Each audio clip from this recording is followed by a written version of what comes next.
কেন নামাজে তো কেরাত আছে, কেরাত তো আল্লাহর কালাম। আবার যখন জোহর হয় তখন মনে হয় আবার বলে কাজে কামে ব্যস্ত হয়ে গেছিস, আয় একটু কথা বল। আল্লাহর জন্য তো ওই শব্দগুলা ব্যবহার করা যায় না, নাইলে মনে হয় ব্যবহার করতাম।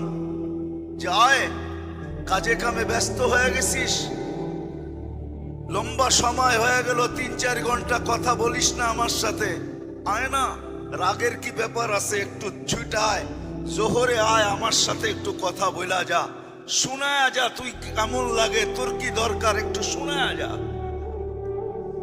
আমার মনে হয় কথা বলার জন্য ডাকে, নামাজের জন্য ডাকে না। আবার আসরে ডাকে, মাগরিবে ডাকে, এশায় ডাকে। আবার যখন এশায় ঘুমায়া যায় তো বন্দা ভাবে যে আমি তো বিছনায় চলে গেলাম, কিন্তু আল্লাহ